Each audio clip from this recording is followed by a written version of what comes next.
Olá, tudo bem? Meu nome é Lívio Silva, sou professor de língua portuguesa e este é o canal Português com Lívio Silva.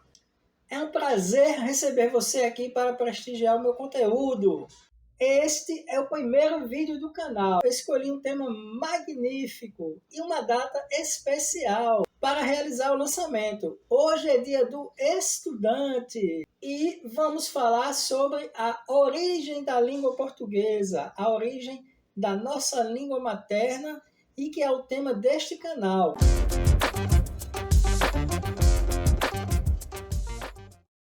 Em primeiro lugar, é importante destacar que nós aqui do Brasil, bem como em todos os outros países que falam a língua portuguesa, fazemos isso em razão da existência do Reino de Portugal, que surgiu no século XII. De uma forma resumida, podemos dizer que toda a Península Ibérica, ou seja, onde se localiza Portugal e Espanha, foi conquistada por Roma em 2 a.C., no século II a.C.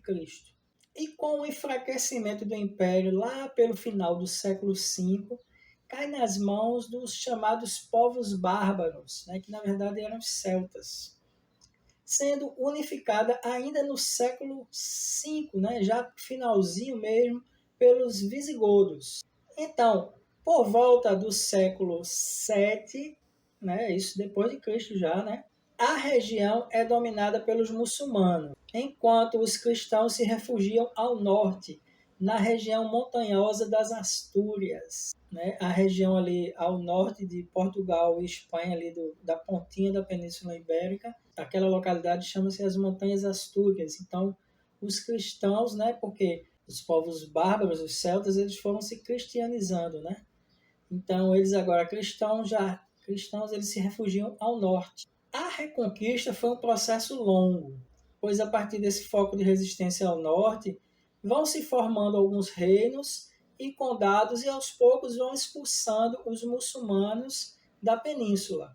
Os reinos cristãos avançam para o sul da península e durante esse processo os reinos se fundem, Reinos se fundem, reinos se separam, são anexados condados, ou seja, os territórios seguem em constante reconfiguração.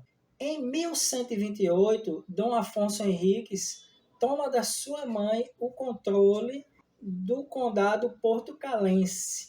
Vejam aí, portucalense, Portucale, Portugal. Em 1139, derrota os mouros na Batalha de Ourique. Proclama-se rei dos portucalenses, fundando o Reino de Portugal, e passa a ser chamado de Afonso I, de forma que em 1143, e esse é o ano que o governo português considera como início do Estado, nesse ano é assinado um Tratado de Zamora, entre Afonso I de Portugal e Afonso VII de Leão e Castela, sendo reconhecido definitivamente pela Santa Sé em 1179. A partir desse primeiro período da história de Portugal, é fácil perceber que, mesmo com a influência de outras línguas e dialetos, Roma permaneceu na região por 7 séculos. Chega no século II a.C. e só sai quase que no final do século V. Então, 2 mais 5, 7 séculos da permanência dos romanos naquela localidade. E é por isso que predominou a língua chamada o latim vulgar, falado pelos soldados romanos e pelas camadas mais populares, tendo maior influência na formação de vários dialetos, que mais tarde vão se transformar na língua portuguesa. Portanto, é o latim vulgar a origem da língua portuguesa, que é considerada uma das línguas neolatinas. E o que é isso, línguas neolatinas? São aquelas línguas que se originaram do latim. Se você está gostando do vídeo, deixa aí seu like, compartilhe, inscreva-se no canal e ative o sininho para ficar por dentro das novidades. Bem, fundado o Reino de Portugal, a língua oficial adotada foi o galego-português, que surgiu no Reino da Galícia, ao norte do Condado Portucalense, que é o condado que originou Portugal. A partir condado portucalense é que foi se expandindo Portugal, ganhando território e definido determinado território ao final como o reino português. Né? Uma curiosidade, a região da Galícia hoje pertence à Espanha e é nela que se localiza a cidade de Santiago de Compostela, da qual muitos de vocês devem ter ouvido falar. Né?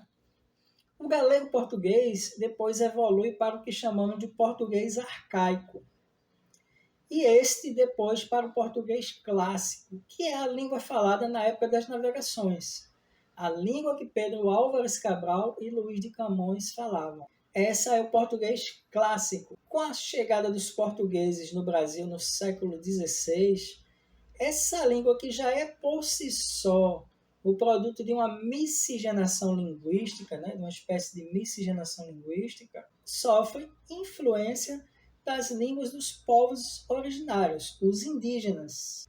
Sofre também dos africanos escravizados trazidos para cá por séculos e mais recentemente dos imigrantes trazidos para trabalhar na lavoura após a abolição da escravatura no Brasil.